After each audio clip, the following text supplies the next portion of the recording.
बिस्मिल्लाहिर्रहमानिर्रहीम। इल्म स्टोरी देखने वाले तमाम दोस्तों को अस्सलामु अलैकुम। प्यारे दोस्तों, अगर आप हमारे चैनल पर नए हैं तो चैनल को सब्सक्राइब करें। तारीख में सलाहुद्दीन यूसुफ अयूबी का नाम सबसे पहले इस वक्त मशहूर हुआ जब नूरुद्दीन जंगी ने मिस्र की सियासत में दिलचस्पी लेना शुरू की और वहाँ के वजीर शावर की दरख्वास्त पर अपने एक मुतबिर अमीर शेरको के जरिए वहाँ मुदाखलत का आगाज किया। नूरुद्दीन जंगी की मिस्र में मुदाखलत की वजूहात समझने के लिए हमें इस दौर में मिस्र के हुक्मरान खानदान बनु उमैद के तारीखी पस मंजर को जानना होगा। अबैदी खानदान 200 साल से मिस्र पर हुकूमत कर रहा था। अकायद के लिहाज से ये लोग अस्माइली शिया थे। इस खानदान के जिद्दे अमजद अबैदुल्ला ने 3री सदी हिजरी के अवाखिर में मराकिश और शुमाली अफ्रीका के बहुत बड़े इलाके में अपने हमनवाओं का जाल फैला दिया था। इसकी दावत ने बेशुमार लोगों को मुतासर किया था। उसने मेहदी होने का दावा करके 297 हिजरी में फातमी खिलाफत के नाम पर एक नई खिलाफत की बुनियाद डाली, जो कायदो नजरियात में अहले सुन्नत वल जमात से मुतसादम होने के अलावा मुसलमानों के सियासी मरकज वहदत खिलाफत अब्बासिया की भी मुखालफत थी। इस खिलाफत के उर्सा को अबैदुल्ला की निस्बत से बनु उबैद कहा जाता था। अबैदुल्ला फातमी सादात होने का झूठा लबाता ओढ़कर खुद को हजरत अली अल मुर्तजा रजी अल्लाह अन्हो का असल वारिस बावर कराता रहा। बनु उबैद के नस्ब के बारे में मौरखीन हमेशा हैरत का शिकार रहे हैं। इस दौर के उलमा की तहकीक के मुताबिक इस खानदान का जिद्दे अमजद अबैदुल्ला शाम के इलाके सलमिया का एक यहूदी था। उसका असल नाम साद था। मराकश पहुंचकर उसने अपना नाम अबैदुल्ला रख लिया और खुद को अलवी फातमी करार दे दिया, मगर इसका बयान करदा शजरा नस्ब माहरीन अंसाब के नज़दीक किसी तरह सही नहीं बैठता था। अंसाब के उलमा में से किसी ने इस नस्ब नामे का जिक्र नहीं किया। यही अबैदुल्ला बाद में महदी होने का दावा करने लगा। अफ्रीका का शहर महदिया इसी जाली महदी की तरह मंसूब किया जाता है। अबैदुल्ला के मुबल्लग लोगों को मुख्तलिफ तरीकों से वरगलाते और गुमराह करते। बाज़ को बताते कि अबैदुल्ला महदी और इब्ने रसूलुल्लाह है। किसी को ये अकीदा सिखाते कि वो खुद रसूल है। ख्वास की ये यकीन दिलाते कि महदी खुदा है। अबैदुल्ला की बदबख्ती का ये आलम था कि अपने कुफरियात की मुखालफ करने वाले उलमा और फुकहा को दरबार में तलब करता और कालीन पर अपने सामने ज़िबा कराता। इसका जानशीन अल-काइम बेदीनी में इससे कहीं बढ़ के था। इसके नुमाइंदे खुलेआम तौहीन रसालत का इर्तिकाब करते और बाजारों में अजीब अजीब आवाज़ें लगाते फिरते। मिस्र के मुसलमान ये नापाक कलमात सुनकर खून के आंसू रोते, मगर कुछ कर नहीं पाते थे। एहतजाज किया तो मंसूर ने हक गोई के जुर्म में उनकी खाल उतरवा देनी और सूली पर लटका देना है। अबैदुल्ला, महदी, कायम और मंसूर तीनों ने अफ्रीका में हुकूमत कायम की, मगर 358 हिजरी में अबैदुल्ला के जानशीन मिस्र पर भी काबिज हो गए। इन ममालिक की अक्सर आबादी अहले सुन्नत थी और मसलकन इमाम शाफी और इमाम मालिक रहमतुल्लाह अलैह की फिका पर अमल पैरा थी। अहम अबैदी अक़लियत होते हुए भी बज़ोर शमशीर सुन्नी अक्सरियत पर हुकूमत करते थे। मिस्र में अबैदियों के 11 खुलफा हुए, जिनके नाम माज, अजीज, हाकम, ज़ाहर मस्तनसर और इसी तरह के हैं। माज के मुबल्लिगीन लोगों को ये अकीदा सिखाते कि अबैदी सरबराही सूरज को मशरिक से तलू और मगरब में गरूब करता है।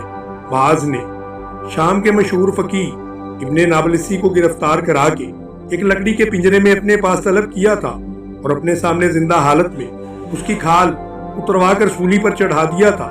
माज के पोते हाकम के दौर में बाजारों, सड़कों, दीवारों, खतूत की इब्तिदा में और जामे मसाजिद की दरवाजों पर सहाबा किराम के खिलाफ गालम गलोच करते थे।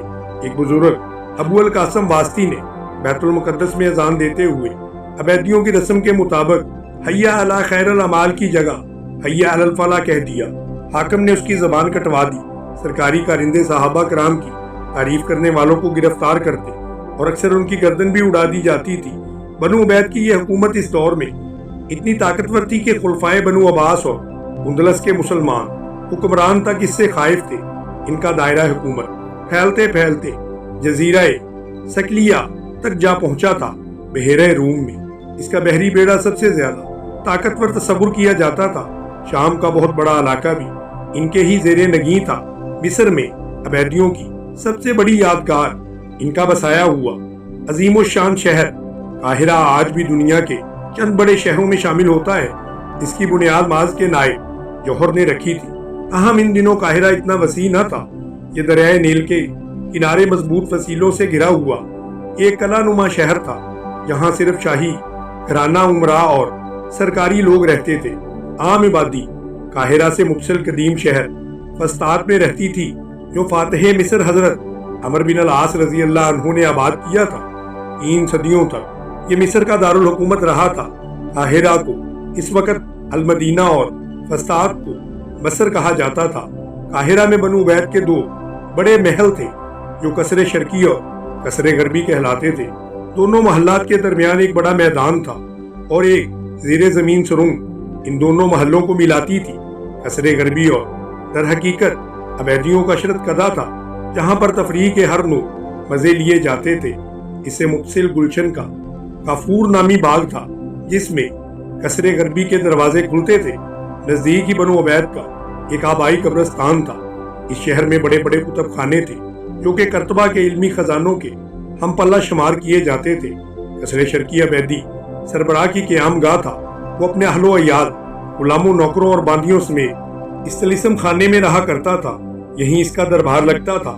بنو عبید کی دولت و ثروت کا یہ عالم تھا کہ قصر شرقی میں عبیدی حکمران کی نشست خالص سونے کی تخت پر ہوا کرتی تھی، جس کے آگے سونے کی جعلی آویزاں تھی۔ شاہی ایوان مکمل طور پر سونے سے ملمع کیا گیا تھا۔ بنو عبید کا یہ قصر 4000 کمروں پر مشتمل تھا۔ اس عمارت میں ایک بالا خانہ تھا، جہاں ہر شام عبیدی سربراہ عوام کو اپنا دیدار کراتا تھا۔ اس سے کچھ دور وہ اندھا کنواں تھا، جس کی تہہ میں بنو عبید کے بے شمار مخالفین کے پنجر پڑے ہوئے تھے۔ بنو عبید کے خزانے میں دنیا بھر کے لیے نایاب جواہر کا انبار تھا۔ دنیا کے سب سے بڑا زمرد، جس کی پیمائش ایک بالش تھی، اسی خزانے میں تھا۔ یہاں جبل نور نامی ایک بے نظیر یاقوت بھی تھا، جس کا وزن 2400 کیرٹ تھا۔ بنو عبید نے ابتدا ہی میں جبر و تشدد کے ذریعے سے اپنے ہر مخالف کو اس طرح کچل دیا تھا کہ ان کے آخری دور حکومت تک مقامی طور پر ان کے خلاف کوئی مضبوط مخالف تحریک برپا نہ ہو سکی۔ انہوں نے شروع میں بے شمار سنی فقہا اور علماء کو قتل کرایا اور عوام کے جذبات کو بالکل دبا دیا۔ 2 صدیوں تک ان کا رعب دبدبا لوگوں پر چھایا رہا۔ اس خاموشی سے فائدہ اٹھا کر بنو عبید نے مصر کو تعمیری لحاظ سے اوج کمال تک پہنچانے میں کوئی کسر نہ چھوڑی تھی، مگر اس کے ساتھ ساتھ اہل سنت کے حقوق غصب کرنے میں وہ حد سے تجاوز کر گئے تھے۔ اس کے علاوہ انہوں نے بار بار اسلام دشمن طاقتوں سے گٹھ جوڑ کیا، جس کی دشمنان اسلام کو بحیرہ روم کے ساحلوں پر تسلط کا موقع ملتا رہا۔ اسی طرح ان علاقوں میں مسلم ریاستیں روز بروز کمزور ہوتی جا رہی تھیں۔ اس امن و امان، رحت و آسائش اور بے پناہ ثروت اور فارغ بالی نے رفتہ رفتہ حکمران طبقے کو سست اور آرام پسند بنا دیا۔ آخر کار بنو عبید تمام کاروبار حکومت وزراء کے کاندھوں پر ڈال کر خود محض عیش و عشرت کے لیے وقف ہو کر رہ گئے تھے۔ وزراء کی منمانیوں نے کچھ ہی عرصہ میں حکومت کو کمزور کر دیا۔ عوام اور حکام کو برائے نام رشتہ بھی نہیں رہ گیا تھا۔ یہ کمزور حکومت محض اسی لیے باقی تھی کہ اس کے سنی ہمسائے دوسرے ملکوں میں مداخلت کے عادی نہ تھے۔ 5ویں صدی ہجری کے اواخر میں ملک شاہ سلجوقی کا شام پر حملوں کے بعد عبیدی حکومت کا خاتمہ یقینی نظر آنے لگا تھا، مگر ملک شاہ شام کی مہمات کو ادھورا چھوڑ کر دنیا سے رخصت ہو گیا۔ پھر نصرانیوں کے شام کے ساحلوں پر تہوے اور القدس کے سقوط کے بعد سلجوقیوں میں اتنا دمخم نہ رہا کہ وہ مصر کی طرف توجہ دے سکتے۔ اسی طرح بنو عبید کا مصر سلجوقی حکمرانوں اور ان کے ورثاء سے مکمل طور پر محفوظ ہو گیا۔ مورخین نے تسلیم کیا ہے کہ خود عبیدی حکمران نے اقوام یورپ کو شام پر حملے کی ترغیب دی تھی تاکہ وہ سلجوقیوں کی توجہ مصر سے ہٹا دیں۔ اگرچہ شام کے ساحلوں پر قبضے کے بعد عیسائی سرما مصر پر حملے کے لیے پر تولنے لگے تھے، مگر بنو عبید نے بے شمار دولت بطور خراج ادا کر کے ان کے فوری حملے کا خطرہ ٹال دیا۔ 5ویں صدی کے وسط میں اس نازک زمانے میں ہم 3 طاقوں کو مشرق وسطیٰ کے سنگم پر آمنے سامنے دیکھتے ہیں۔ ایک طرف ساحل شام اور القدس پر قابض عیسائی تھے، دوسری جانب شام کا جواں حوصلہ حکمران نور الدین زنگی تھا۔ ان دونوں باہم متحارب طاقتوں کے سامنے تیسری طاقت خلافت مصر کی تھی، جو اس وقت ان دونوں کے निस्बत अस्करी लिहाज से कमजोर और माली एतबार से बालातर मानी जाती थी। नसरानी और नूरुद्दीन जंगी दोनों ये जानते थे कि जिसने मिस्र पर कब्जा पहले कर लिया वही पूरे शाम का मालिक हो जाएगा। मिस्र के अवैधी हुक्मरान जो कि उस वक्त अपने वज़रा के हाथों में खिलौना बने हुए थे, कुछ करने की सलाहियत नहीं रखते थे, मगर हुकूमत के स्याह सफेद पर काबज इनके वज़रा इस सूरत हाल को अच्छी तरह समझते थे। इसलिए वो नित नई चालों से कभी फरंगियों और कभी नूरुद्दीन जंगी को फरेब देते रहे। मगर सियासी शतरंज की इस बाजी में एक मौके पर मिस्री खिलाड़ी ऐसे फाश गलती कर बैठे जिससे इनकी पूरी हुकूमत का तख्ता ही उलट गया